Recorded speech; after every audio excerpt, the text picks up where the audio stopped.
Welcome to Your Future in Sales and Marketing, a podcast that helps you make great career decisions to get the most out of your career journey. We'll introduce you to the AXR network of established senior leaders and a handpicked group of future aspiring leaders who have it all in front of them. You'll learn what it's like in the top job and how to get there. Your hosts from AXR's specialist sales and marketing recruitment team will also land bonus episodes for you on how to work with recruiters, write a resume, and smash an interview, as well as our very popular market updates.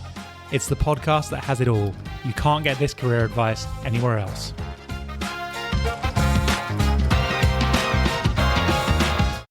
Welcome everyone to Your Future in Sales and Marketing. My name is Mike Dixon, Director of the AXR Sales and Marketing Practice. Now, we're joined in the studio today by Nicole Dennis, Commercial Director of one of Australia's best-known businesses, Diageo, custodian of many market-leading liquor brands from Tanqueray to Talisker, from Johnnie Walker to Bundy, and Guinness, which is going gangbusters as we record right now. As the tail end of the British and Irish Lions rugby tour of Australia, sales are going crazy. Welcome to the pod, Nick. How are you? I'm great. Thank you for having me. And are sales really going as well as I pumped them there? For Guinness, absolutely they are. Yeah. It's amazing what tens of thousands of thirsty Lions fans will do for consumption. And I think it's something like 12 years in between tours. So it has been quite phenomenal. We do that business with Lion as a partner, and they have put on some exceptional activation over the last couple of weeks. So still a bit more to go, still a bit more juice in the tank, and then hopefully a nice halo at the end of that as well. Well, exactly. Recruiting lots of new consumers into the category. I'm sure Kez from Lion, a previous guest, will be very happy too. Great. Well, let's get into this. We're going to really get into your career as always. We've got a few themes I want to talk to today, but before we do that, the world famous question: what is your favorite brand? And you can pick one you've worked on. It's tough because I worked on some really legitimately awesome brands, and some that not only just from a consumer point of view, but from a personal point of view, really, really mean a lot. So I struggled to not choose them amongst one of my own children. But one of the brands I really admire is a brand, I'm not sure if you'd be familiar with it, Mike. It's called Huda Beauty. I think why it's just so inspiring in that space. I think there's some incredible brands doing some founder-led brands. I know we talked about Mecca. I think it's one of the most impressive Australian retail brands and environments. But Huda specifically within that beauty and makeup space is super impressive. Founder-led brand started in 2013 by an Iraqi-American woman, Huda, for the namesake. And I think why it's so fascinating is because it's built to something like a market cap about 1.2 billion now. Wow. And she's done that outside of the Western beauty hub, outside of the way traditional beauty brands have been built. And it's been purely through influencer-led 57 million Instagram followers. And I think that's incredible, right? It's not celebrity backed. It's her brand. One of the things I think that really steps it apart, though, that I really resonate with is just the way in which it's built a brand around inclusivity, openness, and empowerment through beauty. And I think even to the extent more recently in the last couple of years with a lot of geopolitical tensions, she uses her platform in a really meaningful way that means a lot to her community. So it's an incredible brand, and I'd encourage people to check it out because it's not only aesthetically pleasing, but I think it's just really connected so well with its community and it's done some pretty amazing things. Well, I don't know it, but I'll look it up. How do you spell it? Huda, Huda. Huda, right? Let's do it. All right. I'll be on it. Before again, career. Where did you grow up, Nick? And just talk about life a little bit before the career started. Yeah, gosh. I grew up in regional Victoria. I grew up on a farm in regional Victoria. So I spent my childhood there in quite idyllic conditions. We lived on a farm, we had cattle, but I guess as a child, having not lots of dogs, my parents were also very involved in the German Shepherd dog club. So we had lots of German Shepherds growing up. There was cattle, I had horses, you name it, all the things that kids, particularly my city-raised daughter, would love to have. But I think the context on that's important because my parents were both business owners. Individually, they had their own successful businesses, and we also had a farm. So the amount of, work ethic and just resilience and time management, but I guess bigger than that, just always something happening, something on the horizon that we were working towards as a family or doing or getting after or going somewhere. And I think that was just sort of how it was. I didn't know any different. So at its best, there was always something exciting and new on the horizon. And I guess as a child, at its worst, sometimes that's, workaholic parents and not necessarily having the enough hours in the day. My parents separated when I was about 10. So I moved to Melbourne to go to secondary school down there. And again, it was great. It was beachside living in Melbourne. Went to a great school, great group of friends. And I think probably the formative parts of that over my teen years was really, a step on from my childhood and just really encouragement to want more, to be to be ambitious for myself, to go out into the world and see what was possible, and to know that I had this family that regardless of where I ended up in the world would be there and still are there down in Melbourne. And I think, my mum played a huge role in that because, she's been like such a powerhouse her entire working life. She's recently retired and finding it pretty challenging, to go from, constantly on the go. But she's had a couple of different iterations in her career. And one of the things that she did in my teens, and she was in her mid-40s at the time, was to go back to university and restudy to do something that she was passionate about when she was a teen leaving school. She chose a different fork in the road, chose one direction, and then she, 25 odd years later, she decided to go back and study. And I think that's just to see her do that in addition to still raising family and still working and go back to university and sort of re-educate herself to go on to have a really hugely successful career. She went into theatre nursing. She was really fascinated by that. And just over the last 25 years of her career, the way in which, she was scrubbed in on so many fascinating cases around brain and neurology cases and often pro bono cases. And I think it's a huge inspiration to think that no matter where you are, that you've always got choices. Yeah. And it's about, stepping into those choices. So she's been a huge role model. That's fantastic. What a great backstory. Yeah. And kudos to your mum. Career changes is not easy, particularly at that age, but amazing for her. But retired and probably trying to fill her life with other things. Well, she is now she is. And I look at it because I'm a similar age to when she made that decision. And that's a pretty bold decision to make, in your 40s, 2 young kids to go. I've still got, a couple of decades of working life. But, it's like that's the one thing that we always sort of we grew up saying in our family, we'll always find a way. And she's, truly exemplified that. So I feel very fortunate. Well, belief goes a long way. It truly does. Absolutely. So in the pod, we're going to talk about a couple of key areas. I want to touch on the future of liquor. We deal with a lot of the liquor businesses as our clients, and we've had a number of leaders in the pod as well. And I also want to talk about women in leadership too. So there's 2 areas I want to get to, Nick. But let's set the scene with your career journey. Before we do, congrats to Diageo, Most Improved Supplier at the Drinks Association 2025 Supplier of the Year Awards. That must be an amazing accolade for you. Yeah, it is. It was thoroughly unexpected. We've been really busy and very focused for the last 12 months as a total organisation around sort of the course that we're charting. And it was, I guess, unexpected but really welcome, both from the commercial team but across the business, because it's just really tangible recognition. We get great feedback from our retailers and our customers all the time, but it was just a really tangible recognition that the business is on the right path and to keep going. So, it's a real show of sort of belief of our customer community. So it was really great. Yeah, well done. Absolutely superb. Now, in the prep of this pod, you talked about your decision-making in terms of career being very intentional, which is interesting because not everyone is intentional. I think there's an assumption that some people are, but I think everyone has a different way of making decisions. And this was evident really even in the early stages of your career. So talk us through that process, even from, you were doing an economics degree at Monash and yet kind of found yourself in perhaps a non-economics graduate pathway into Unilever and FMCG, then Arnott. So take us through that intentional decision-making in the early career. Yeah, I guess I left school and with the intent of wanting to be in finance. I don't know why, but I just thought there was a long career runway in finance. Not farming? Not farming. Definitely not farming. I'll tell you what. But yeah, in finance, that was the intent. So I thought I'd go and study economics. I did a commerce degree, but majored in economics. It became pretty clear to me that wasn't going to be my jam as we were getting through, as we were in studying that. When I came to a very much by the seat of my pants pass mark on a statistics subject, I just thought probably not the career for me. So I think I just sort of started to explore other things, and fortuitously, I guess maybe part of that intention is I knew that at university I wanted to get in and get out quite quickly. And to do that, I had to equip myself with not just great marks, but also some work experience along the way. So I found myself through the support of one of my lecturers at the time, put me in touch with, so I took on a management major as well in the latter part of that degree. So one of those lecturers really was quite supportive in connecting me with an organisation who I then went on to be an intern with in sort of the management, organisational development and executive search space. They had 2 arms to their business. The reason that's important is because their clients were FMCG clients. And at university, no one really talks about what FMCG is. Certainly they weren't 20-something odd years ago while I was studying. You hear about marketing in a very classical sense, but you don't really hear about a career in sales. So this was new to me, meeting people and hearing about these businesses and structures and cultures and what they do, and was fascinating. And I think it was in that business that I just sort of thought, I've found my people.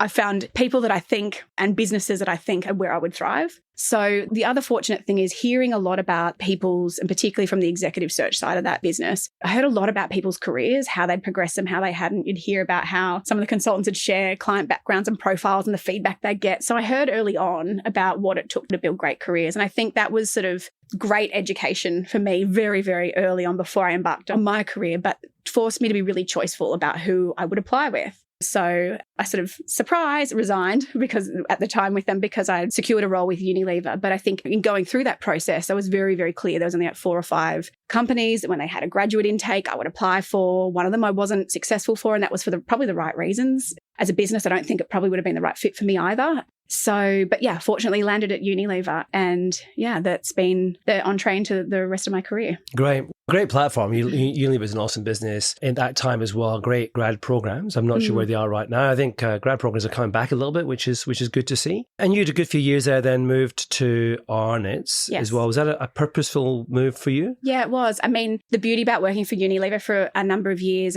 I started in Melbourne with them and then went to Sydney. I left that business literally having practically been in every aisle of the supermarket at that point. The portfolio was so broad, having worked in both the retail side and then later in the out-of-home side. So I had really broad, light touch, but very broad category exposure early on. And I think the decision to join Arnott's was one that was intentional because at the time I was attracted to the brands. It was a market-leading business. The leaders in that business that I had met were people that I thought I could learn a lot from. And yeah, it was an intentional move. And honestly, Arnott's was probably the best commercial university that I could have gone to. I often tell people it's a university that paid me to attend because the formative years of my career and my experience were in that business. Yeah, a lot of time for Arnott's. Actually, Michelle Foley, who's one of the new MDs in their new structure, was on the pod very recently. So if you're interested in Arnott's, guys, then jump on it. She talks very eloquently about her journey, but also the Arnott's journey as well. But a great business.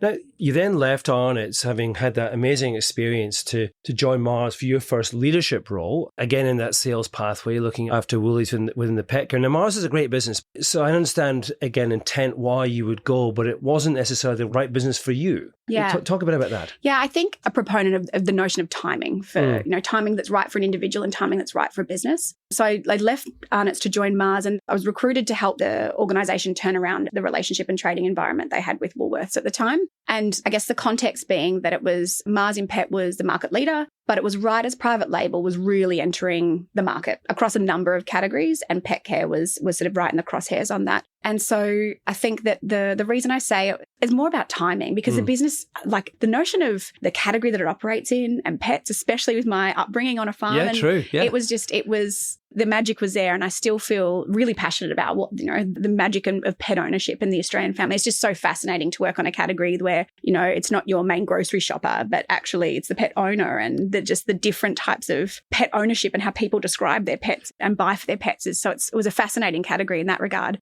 But I think on the flip side, sort of like any business, at different points in time over the business cycles, the time that I joined was perhaps not probably quite where I was going to thrive. And that being, there's intense pressure within the category landscape and with the retailer to progress. And I think at the time, Mars was just probably not in the space to be able to be really agile to respond to some of that, and probably a bit slow off the mark on evolving its portfolio strategy with respect to the threat that was private label that came in. So I guess, I thrive in environments of possibility and, autonomy and agility. And at that time in the business, it wasn't quite the right match. So yeah, and I think it struck me because I'll never forget in the induction session where you sort of spend 5 days learning about the Mars family and how the global business came to be and who's still part of that board, so to speak. One of the things that the sales director at the time really stuck with me, he said in that particular induction with about 30 other people that were in the business, had joined in the business at that point, was, Mars is a business where you come for a short time or you stay for a lifetime. Which one are you going to be? And it still sticks with me now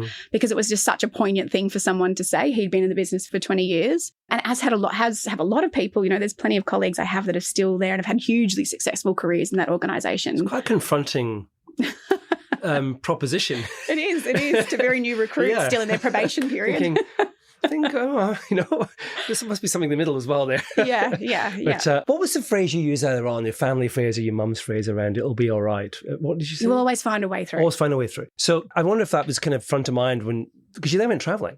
Yeah. Yeah, and I just interviewed a guy called Seb Brandt, who's in the pod, episode not out yet, but will be by the time this comes out. Seb's just taken a thing called the Deliberate Detour. Now, he's Chief Strategy Officer at Ingham's, ex-CMO of Red Bull, really strong marketing career, very corporate, and said he just wanted time. And so he took 4 months out to cycle across America, which was just to kind of think everything he needed to think to get his head clear and just find space for the next phase of his career. And I thought, wow, and he said, we don't use time, invest time carefully. We're just always busy. Totally. And it was a really, really powerful conversation we had with Seb. And I wonder if there's something in that for you in terms of travel experience. Yeah, I don't know. So yes, I don't think it was necessarily that deliberate at the time. I think the crossroads that I was at, I'd sort of hit 30 and I had gone back to back from school through to uni at really intensive, achievement orientation pace and straight into the workforce, and sort of staring down the barrel of, having spent with Unilever, Arnott and Mars at that point, going, I've got at least another 2 decades in FMCG. I'm in Australia, unless I go overseas, but probably in Australia. And the reality of quite a concentrated retailer landscape in a commercial career here was something I was really grappling with. Did I really want to strap in for another couple of decades with, a large proportion of any company's revenue with only sort of 2 customers that make that up? So I think at that point, I was not quite sure whether I actually wanted a future in FMCG. And it was sort of I guess at that age break. And I sort of thought, no, at this age, at 30, I'll just go and do it. I'll go and travel. But I think the byproduct of that is exactly what you're talking about. It was just a time to reset, to hang the brain up for a little while, let things marinate in the subconscious and sort of think, well, what next? Yeah. And I think it's a great lesson in that. One, it's time. And secondly is you got to believe in yourself too. Back to, the way your mum did, and just take a step. And for you, the step was I think it felt more tentative when we talked about it earlier. It worked out all right, but yeah. You kind of joined Diageo on a contract thinking, this kind of delivers against some of the things I'm curious about, different channels, different customers, different marketplace, similar to FMCG, but different. Yeah. And, 12 years later, you're the commercial director, so well done. Thank you. But what was it like getting into Diageo at a time, back then, 12 years ago, we say liquor is still different to FMCG, but similar. But talk about your kind of transition in. Yeah. I guess the reason, was I intentional about joining liquor? I'm not quite sure that was a decision. It was more about Diageo because it had such, reputationally, it was so strong. Both the brands, in the same way that with Arnott's, when I tell people I've worked at Arnott's, they still tell you their favourite Bicky that was in their lunchbox, for sure. Right? And it's the same at Diageo. Well, we're a very young company, under 30 years of age. So a lot of people sort of, Diageo who? Or Diageo what? But you tell them the brands and they can tell you the life moments that some of those brands that we are the custodians of have punctuated in their lives. So this real emotional connection to brands. And that's something that I've always sought in companies. So there was that. There was also sort of reputationally from a culture point of view and a development, I think Diageo seemed to step itself apart. So I thought if I was going to dip my toe into liquor, that'd be the business to do it with. And I guess when I joined, as you said, I was on a contract role. I took a leap and took a family leave contract role. Wasn't quite sure whether I'd do that for 12 months and then I could go traveling again. So I sort of took a bit of a leap there, and it was 12 odd years ago, it was different to FMCG. And I guess there's a few reasons for that. And it's still true of today to an extent, not to say that skills are not directly transferable, because they fully are. But, I went from a grocery sort of led environments where you're selling items that are, between $3 and $5 a unit to a portfolio that it spans from, at that time, we're selling Bundy UP and Cola for $23, $24 for a 6-pack all the way through to, at the time, $250 Johnny Walker Blue bottles and above, and just the breadth of portfolio and the occasion that people were drinking them in was just so diverse and so unique and quite different, selling a $250 bottle of whiskey, or as it still is today, a $300 bottle of tequila as to a $30 off ready to drink product. So there was the stretch within the portfolio and the category itself. I think the other thing I was eyes wide open to it going in, but it was still nonetheless sort of, I guess, a bit of a challenge, is just at the time, the commercial maturity of liquor was just not equivalent to CPG. So I guess what that sort of meant is just some of the, at the time, particularly at the stage I was at in my career, some of the tools, the methodologies, the tech, I guess, that we would use to do the BAU in CPG was just not necessarily as well-oiled a machine certainly in Diageo, and I'd say to an extent across liquor at the time. So there was a little bit of getting used to operating in ambiguity. In grocery, everything is black and white. In a box, black and white, you're either on or you're off. and internally and externally with customers. And there still is an amount of ambiguity in operating in the grey that I think was at the time for me challenging. And I also have sort of seen it in team members that have come and joined our business across, in the subsequent decade, where they come from some of the blue chip grocery environments into our business, sort of initially sort of floundering, trying to work out, okay, how do I make this work when I'm used to being able to know A, B, and C, but actually I don't really have A, I have to go here for C, and I'm never going to know B. And how do I keep the business moving? So there was definitely, I guess, some differences. On the flip side, I think one of the things that was true then, it is still true today, is just the truth is, like in liquor, like we're a business of category of socialization, right? And that extends not just within organizations, within the supplier community, but within customers. So there was a real difference in the relationship element that you would have, not just with your competitors, but particularly with your customers. And it's not just about, in the on-trade or the off-trade indie space, but also the type of relationship that even your major customers expect you to have, which by comparison in grocery I'd experienced to be quite transactional. And so there's a bit of an adjustment phase there as well for me. Yeah, that's a really nice way of describing it. So you've had 7 roles in 12 years. So it's been a really interesting ride. Was it early on you kind of thought, you know what, this is a contract, but I'm going to stick in. This is home for me. And, so take us through when that kind of, I guess, that decision came for you, and then just walk us through that journey.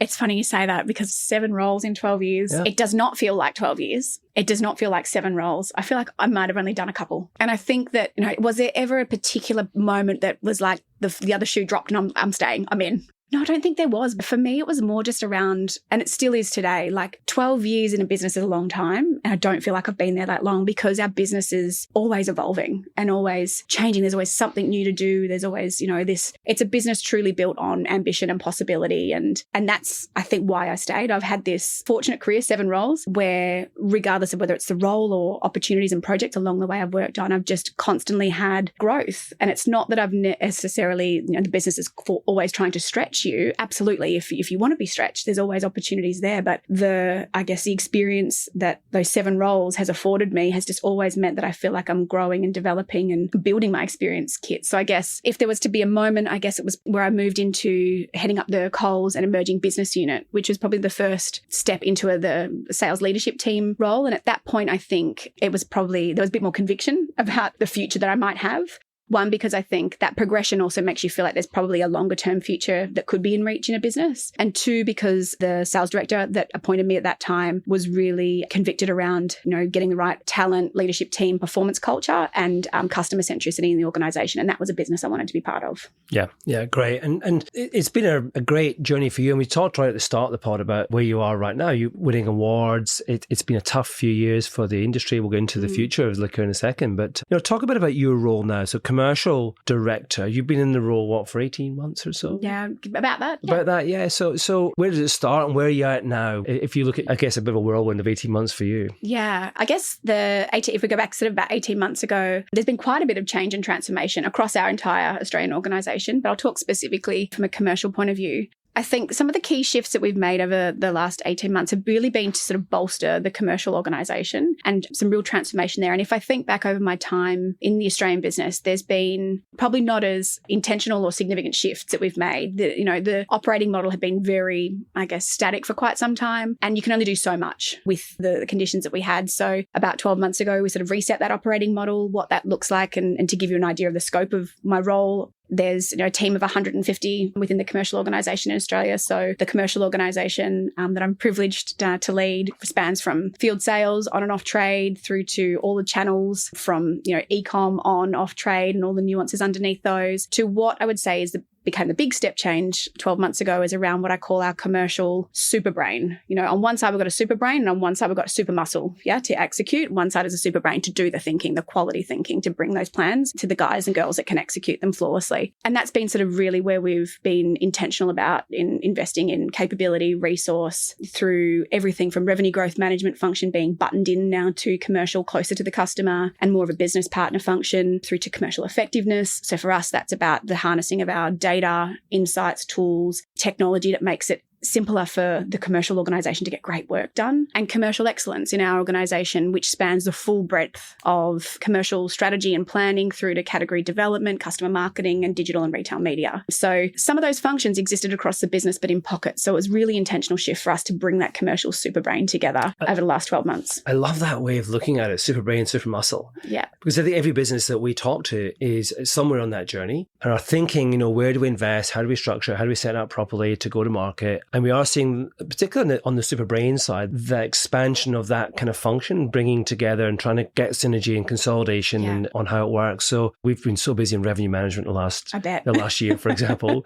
It's been a big area, but I find it absolutely fascinating, but great way to talk about it. So if you look at where you are right now, Nick, what is the kind of the here and now in terms of your prioritize as a commercial director look like? Yeah, I think the here and now, and we're in the new financial year now, is the 4 sort of key priorities for us. For me, it's always about people. We've taken a significant step forward over the last 12 months. One of the things we're really proud of is the movement of talent internally. We've had, something like in the last financial year, 28 different internal moves and promotions across the organisation, which is about 3 to 4 times more than what it had been in a prior year. So, we've had some talent take some bold moves for themselves, and the growth that people are getting is just phenomenal. The way in which they're just really getting after the agenda and they're part of the ambition has been truly inspirational over the last 12 months. It really has. Give an example of something that's bold, because I love to hear that. Yeah. And businesses can be quite conservative on talent development and quite linear, but give me an example of what you mean. I can probably talk of 2 there. One of them in particular, which was we had quite a senior customer business manager vacancy, and we could have gone to the market, but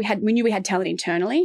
Within that talent pool, we were quite intentional about who we were talking about and the type of experience we wanted. Someone who was a really big leader that would be ready, leadership team ready next. And I would say businesses broadly don't do a great job of thinking about their entire talent pool. But what I mean by that is not just the people who you can see in front of you today, but also people that you might have in the wings and people that are on family leave. And in this particular example, we had great talent that was on family leave and due to come back in the following months. And that individual had a really, really diverse combination of having had on and off trade experience, field leadership through state management experience, had been building our business in non-alc and license for a period of time, also had some Endeavour experience. But was she on the radar?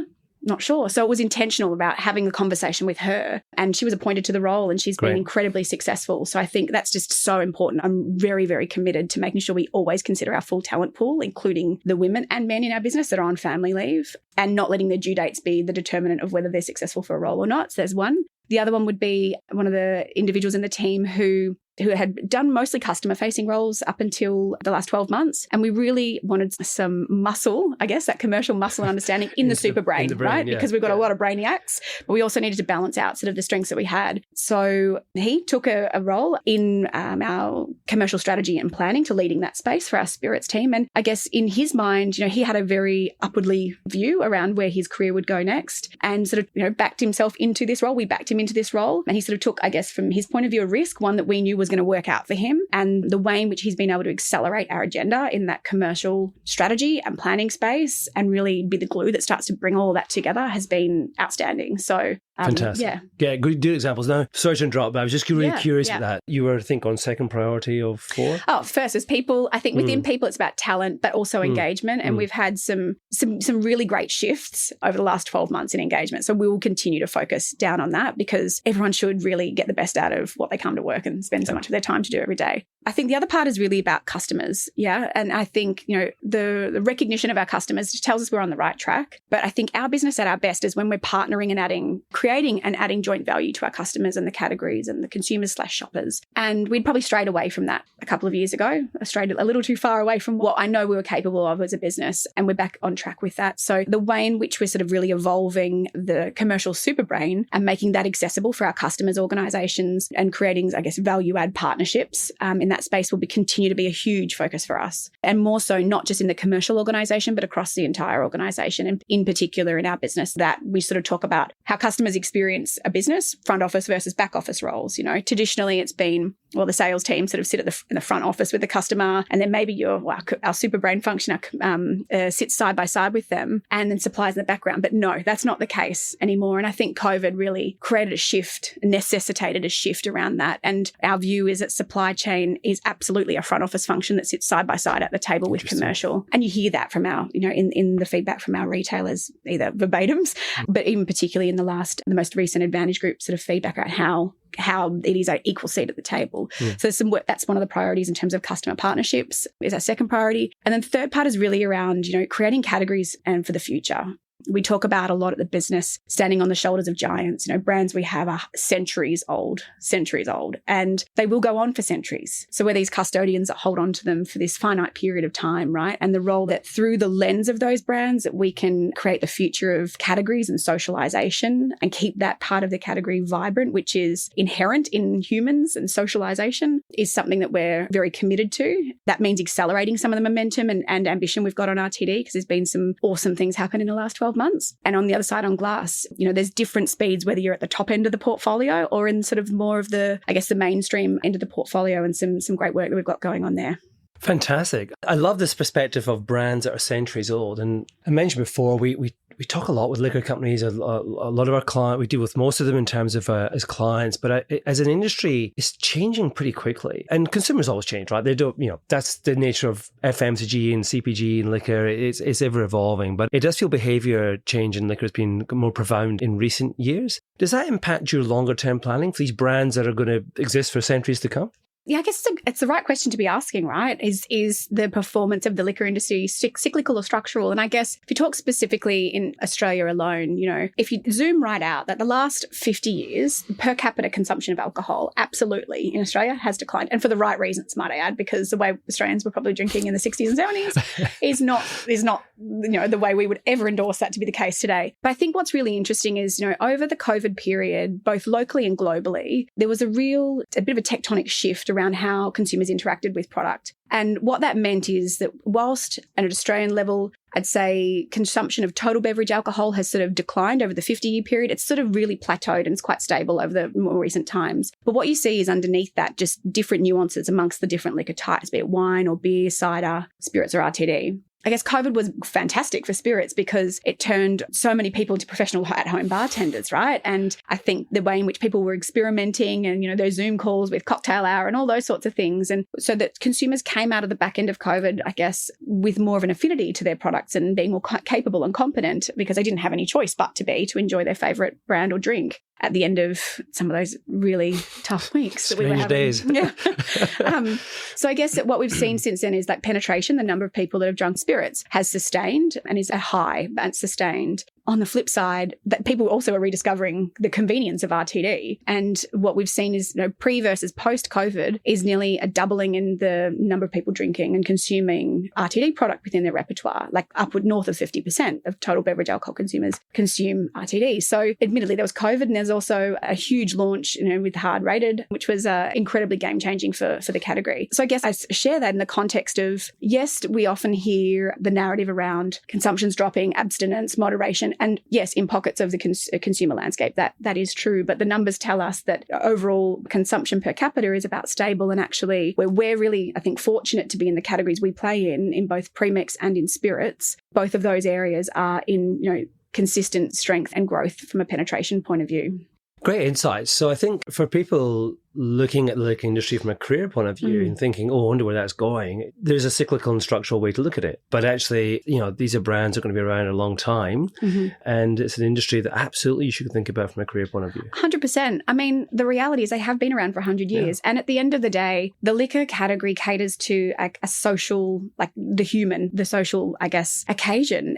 People for decades and centuries gone and for centuries in the future, not just Aussies, but all different backgrounds have a way in which they mark the small milestones in life and the big ones. And I think, alcohol and liquor has been so central to that across so many cultures. So, we're super confident that will be the case into the future. And fortunately, we're placed with a really powerful portfolio that's sort of in those growth corridors. Great insights. I want to talk a bit about females in leadership. So Diageo's got a 60-40 female to male gender split on the LT. And that's fantastic, by the way. I think that would challenge a lot of the perception externally on the liquor industry, which might be perceived more as a boys' club in the past. But we're huge proponents of females in leadership in our business and promote that very heavily in our podcast in terms of our guests we have on. We talk about it a lot to challenge stereotypes and raise profile and awareness. In practical terms, does this kind of balance influence the way in which Diageo exists culturally in terms of people and performance and culture?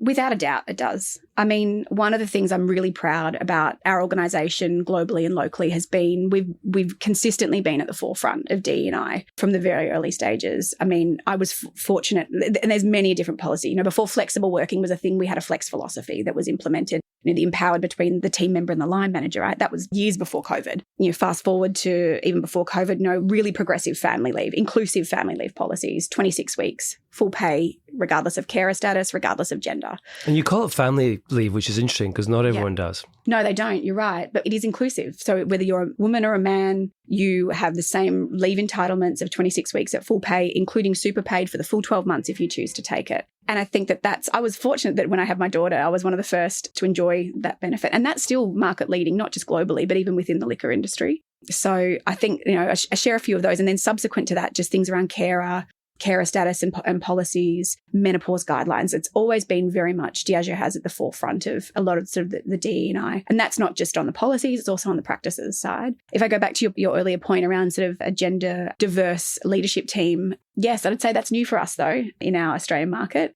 I think what's interesting is, in functions that have otherwise, I guess, typically had more male-skewed talent pipelines, particularly in commercial, supply chain, and to an extent in the finance director pipeline, all of those roles in our organisation are occupied by women and incredibly capable and impressive women, as is our marketing director role. So I think that while we're a relatively new and establishing team, and there's been a lot of change within our leadership team in the Australian organisation the last 12 months, it's really hitting its stride quickly. And I think the thing that I personally experienced in that leadership environment that's different to others that perhaps haven't been quite as gender balanced is that there's a real difference in sort of openness, in empathy, a really constructive way of challenging the status quo. So there's a lot of sacred cows that are no more sacred in our business, because I think it's a real breaking down of the notion of functional silos and really owning and driving this business together for the future. And that's quite a shift. I think there's an element of a few elements there. One, I think, is gender diversity. Two, I think, is just diversity of background across our leadership team in Australia. There's a combination of people that are